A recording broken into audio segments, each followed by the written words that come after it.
Cuando hablamos sobre temas de alimentación durante el embarazo, hay dos temas infecciosos que preocupan a las embarazadas, y uno es la toxoplasmosis, sobre la que ya hemos hablado en otro vídeo, y otro es la listeria. Soy la doctora Natalia García Montaner y os voy a intentar aclarar dudas sobre la infección por listeria.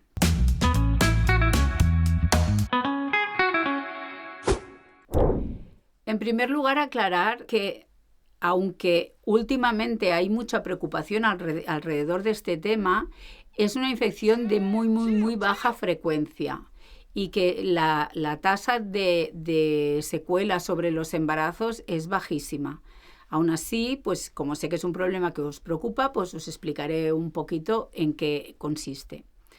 La listeria es una bacteria que puede contaminar alimentos que no hayan sido tratados adecuadamente o se haya roto la cadena de frío y han de ser alimentos que sean húmedos. Los alimentos secos no tienen un medio adecuado en el que pueda sobrevivir la listeria.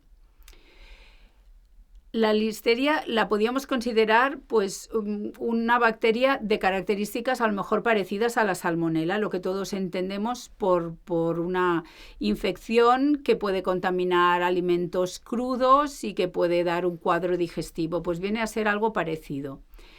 La listeria contamina alimentos que cuando los ingerimos sufrimos una infección aguda, en un 30% de los casos asintomática, y en los casos que es sintomática pues es bastante inespecífica, es un cuadro viral con malestar y fiebre y en algunos casos puede dar molestias abdominales y diarrea, pero en un 30% de casos es asintomática. Y solo es importante cuando la pasamos estando embarazadas. Fuera del embarazo, pues una infección que no tiene ninguna repercusión habitualmente en personas sanas e inmunocompetentes. Se suele dar como infecciones aisladas o a veces en pequeños brotes familiares o en brotes de personas que han compartido alimentos que estaban contaminados.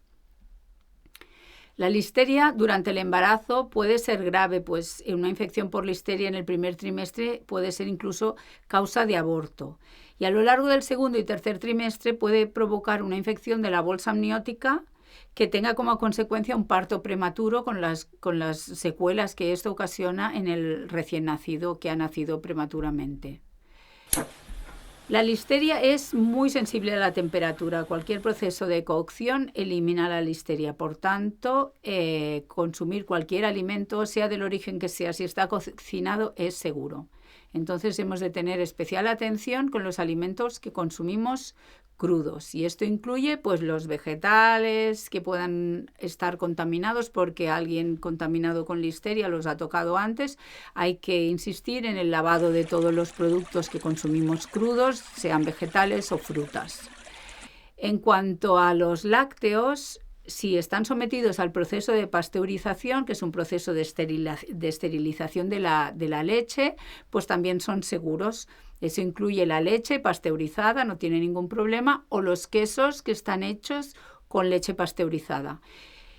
Los quesos blandos, tipo brie, camembert o quesos azules, que son blandos y cremosos y un poquito húmedos, si se han manipulado inadecuadamente, podrían tener contaminación con listeria y son con estos con los que tenemos que tener una especial atención. Todos los quesos secos, tipo manchego, tipo parmesano, no son una preocupación porque la listeria en ese tipo de material no sobrevive. Por tanto, para evitar infecciones por listeria tenemos que tener una serie de precauciones muy sencillas.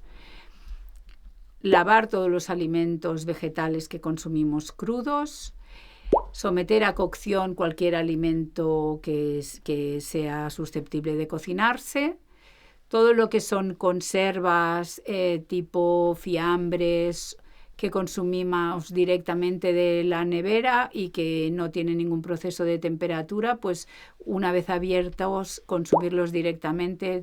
Por ejemplo, jamón york, salchichas de Frankfurt, este tipo de alimentos, ya que se pueden contaminar en la nevera. limpiar la nevera a menudo y todos los utensilios de manipulación de alimentos crudos hay que lavarlos adecuadamente, los cuchillos, las tablas de cortar y lavarnos las manos después de haber manipulado alimentos crudos. Y con estas mínimas precauciones, pues evitamos todo el riesgo de contagio por la listeria, que ya os he comentado que no es un problema grave de salud, pero como es una cosa que inquieta, pues he preferido daros mi opinión al respecto. Espero que os haya sido útil y nos vemos en un próximo vídeo. ¡Salud!